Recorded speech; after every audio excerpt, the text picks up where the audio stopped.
I bet you thought my video today was going to be my Gressa makeup box review from Beauty Heroes. That video is also filmed and I may have it up later tonight or tomorrow at the latest, but I have all the footage. However, today is going to be another collaborative video with my friend Erica from the YouTube channel Hitchcock Madrona, which is a women's accessories boutique in Seattle. I like do her little pitch the way that she does it, or her little tagline. Erica and I did a previous collaborative video together, the What's Our Fashion Personality videos, which I was so happy with how that came out because literally she and I are completely opposite, and I thought the juxtaposition of those two videos together was just really like interesting, and I think a lot of you thought so as well. So we decided to put together another video for you in anticipation of a trip that I am taking to Seattle next month in October for other reasons, but I'm planning to meet up with Erica. We had the idea of potentially filming some content for our channels in person. If you have any video suggestions that you think would make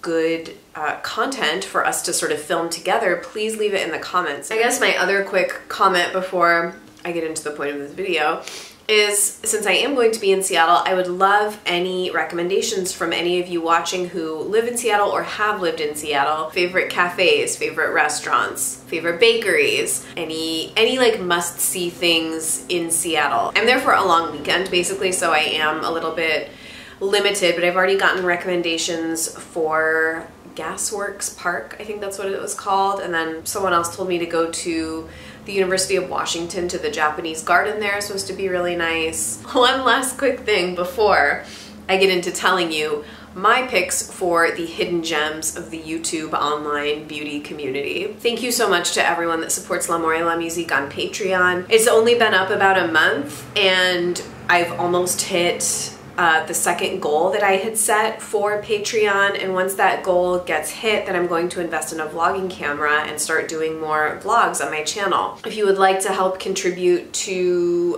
my near-term goal of vlogging camera and being able to produce more vlog content, then I always have the link down below in the description bar and, you know, the annotations. Now, let's talk about these hidden gems. This was actually a very easy list for me to do.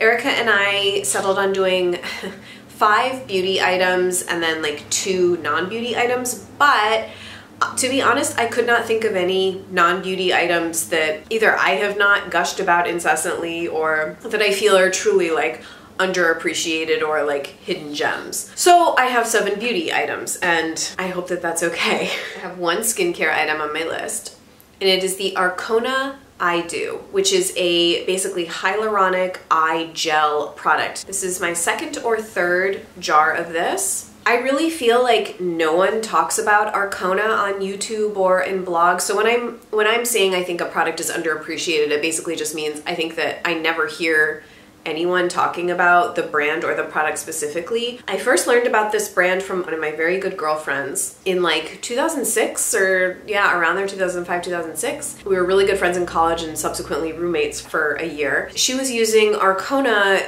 which I think was being used in the spa where she would get her facials, and I remember she had like face scrub and soap. Yeah, I just remember always being very attracted to the aesthetic of the brand. They're kind of like a spa quality, results driven, pretty cleanly formulated. Like I don't think that they're like, if you're a purist, I don't think that they're like perfect, but the products are really high quality and they're not exorbitantly expensive, which I really appreciate. I believe this retails in the $40 range. It says AM on the thing. I do not use this as an AM eye treatment. To me, this is like a weekend eye treatment or an evening eye treatment if my under eyes are feeling really dry. I personally would not use this in the morning because it does leave your under eyes like a bit sticky and shiny looking, but for like a moisturizing eye product and the price, like I've never found anything better. My only gripe with it too is that once you the pump stops working, it does come in this pump dispenser, the product is housed in a little glass bottle in there and it's basically impossible to get the dregs out of the packaging. I remember I did like surgery and tried to get into my last one, and there's like quite a substantial amount of product that's left over, which is really irritating. But you know, it obviously did not prevent me from buying a new one because I enjoy the product so much. Okay, I do have sort of like a skincare body care product that I don't have in my possession, but it stands out to me so much that I wanted to include it in this video, so I'll just include a screenshot. And it is the hand cream from the brand Pi. Again, Pi is a brand that I feel like had some name brand recognition on YouTube. Like I remember before she was Estee Lalonde and she was still Essie Button, and most of us used to still watch her back in the day, OG YouTube.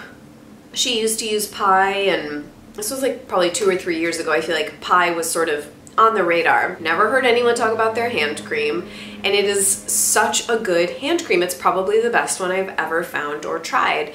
The scent is incredible, mildly scented, but so like fresh and just nice. I don't know, I have found hand creams to be a very challenging product to buy. I think it's like hand cream and lip balm. To me, it's like there's a lot of products that I try that like hover around being like pretty good or like good, but for a lip balm and a hand cream to really stand out to me, they have to be like pretty near perfect. And to me, that Pi hand cream is perfect. It's very moisturizing, not greasy, smells beautiful, leaves your hands very silken. You get a generous amount. It is kind of expensive. I think it's in the $32 range. Every other hand cream I've ever tried pales in comparison to that product. I think it's called the Frangonia and Sea Buckthorn hand cream, so highly recommend. Before we get into the 4 makeup items I have, I'll talk about a hair product, which I think I sang the praises of in my hair care video, which is coming up on being a year old, which is really crazy how time flies. But it's the John Masters Organics hair pomade. I think this product is really freaking good, and I am so picky with hair care. You'll also, I think, notice a theme, not as much with the makeup, but like, for example, this and the Arcona, like compared to how exorbitantly expensive I feel like cleaner beauty products can be, like this is pretty affordably priced. This is $15 to $20. I've had this product for 4 years and it's still good. I still use it. I've gone through about half of the tin. This might be my second tin actually. And I use this if the ends of my hair are looking dry and I don't want to use a hair oil, but I want my hair to have like a little bit of sort of like texture and grit. I'm actually going to use some right now. So I just sort of take a little bit in my fingers, small amount, and just sort of comb through the ends of my hair. And I particularly like doing this on like 2nd and 3rd day hair or before I'm going to be putting my hair up, because again, it's just really nice to see, like I feel like it gives like a little bit of separation and texture, but it's not like oily really. It's not going to make your hair look kind of like overly greasy if you use like a small amount. So to me, it's just like a really, really perfect product. I know that there's other brands that do more expensive hair pomades, but I've just been so happy with this one and no one talks about it. Again, I feel like no one really talks about John Masters Organics anymore. I will say, like, I've tried a lot of things from the brand, especially their hair care. The shampoos they're very gentle, so you really have to use like a lot of elbow grease and do multiple washes with them. The conditioners are okay. Yeah, I'm blanking on other stuff I've tried, but this has just been a total staple for me since I started using it. Okay, I need to speed up because Erica and I said we were only gonna do 15 minutes for this video. Tarte CC Corrector. I've listed this as an underrated product, like it's just sort of a one-off thing before that I've said. This product gets minor love on YouTube. Not the same love that like something like the NARS Radiant Creamy Concealer gets, obviously, or like Tarte Shape Tape. Those are like the big guns on YouTube. This had like a bit of a moment maybe a year or 2 ago, but just to sort of bring it back into the forefront of your awareness, it's a great product. I think it's really, there's a lot of pigment to it. It's really great at canceling out any sort of blueness under the eyes. The formula blends really nicely. It's creamy without being too sort of like thick or heavy. I think the ingredients are pretty decent. You can get it at Sephora. Lasts forever, stays good. I've had mine for a number of years. If I've been out very late, haven't really slept, if I have done any amount of consuming alcohol which I will not derail this video, but drinking alcohol has been something that has been coming up for review in my life. I have a lot of thoughts on it, which might seem sort of random, and I'm thinking about including it as an option for like a patron specific video, kind of like musing on my relationship with alcohol, because I'm very close to totally like stopping drinking 100%. So I don't know why I'm bringing that up, but I know I am bringing it up because alcohol just wreaks havoc on my system, even a small amount these days. I've become increasingly intolerant to it over time. Yeah, when I'm looking worse for wear, I definitely reach for this product and I really like it. Makeup Forever 122 stippling brush. I was gonna say duo fiber, but it's not. I should have done research because I don't know if this is synthetic or natural hair. I actually think that these are synthetic, but I'll annotate with actually what this is.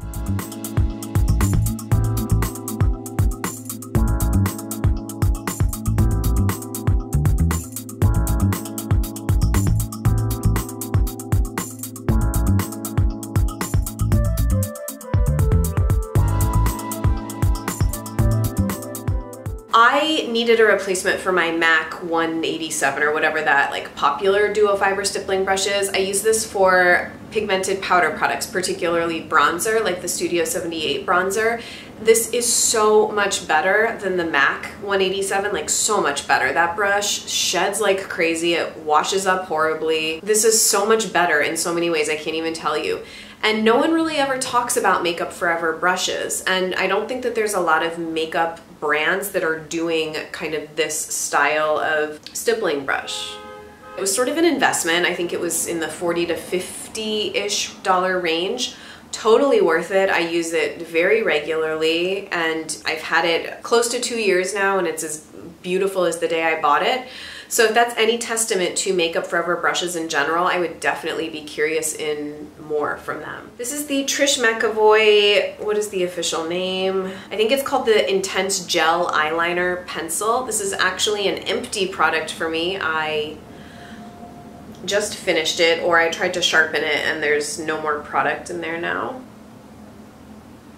I will be buying another one of these from Nordstrom. Of everything Trish McEvoy I've tried, this has been my favorite product. Also my favorite like gel eyeliner pencil I've ever tried. One of my favorite eyeliners, period, but I have like a lot of nuanced thoughts on eye pencils because this really is a gel eye pencil. It's not really like an everyday product for me. But for any kind of evening out makeup, I tightline the upper waterline with this, or I can smudge it into the lash line and smoke it out, and it's just totally indelible on the lids. It's very creamy. It's the blackest eye pencil I've ever used, and in general I feel like Trish McEvoy is a really underappreciated, under-recognized brand. They're one of the last and only like independent cosmetics brands, meaning that they're not owned by a parent company. I just really respect that. Trish McEvoy is sort of like a legend in the beauty industry. Got her start making makeup brushes, I believe. Just makes really, really high quality products. Yeah, this lasted me 2 years of very regular use and I highly recommend it. It would be comparable to something like the Marc Jacobs highliners, but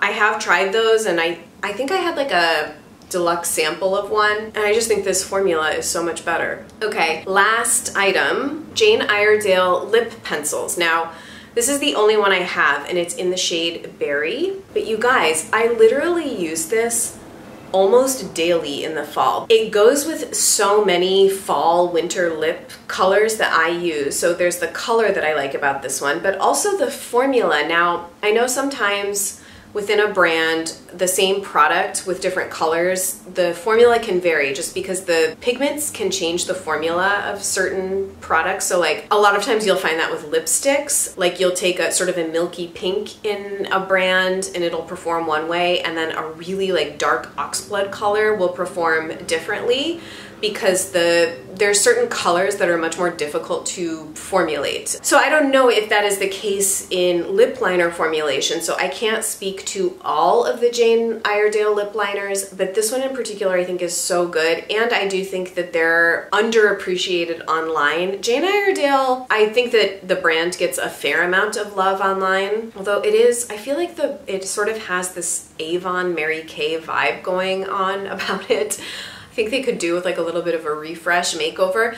They do make some great products though, and to me this is one of them. Like, this is such a staple for me, and it makes me want to try other lip liners. Like, I'm in the market for a new everyday like neutral nude lip liner, so I want to see what I can find in Jane Iredale's range. It's not super waxy and it's not super creamy or too dry. It's kind of like the perfect amount of being a pigmented stay put lip pencil.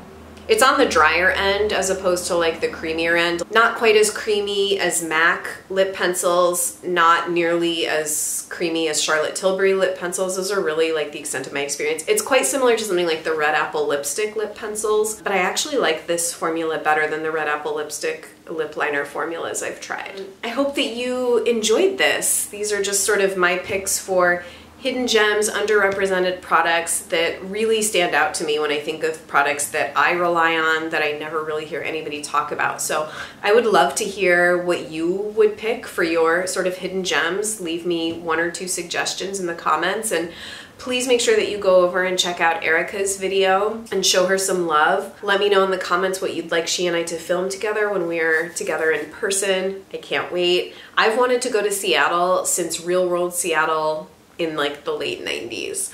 So it's been a long time coming. So that's all for me today. I have so much editing to go do, and I just have so much L'Amour La Musique stuff to go do. I love you guys. Thank you for being so supportive. I read every single message you send me on YouTube, Patreon, Instagram. Just really, really always perpetually grateful for your support on my little corner of the interwebs. So I will see you in my Gressa review either later tonight or tomorrow. Happy Sunday, and I'll see you soon. Bye.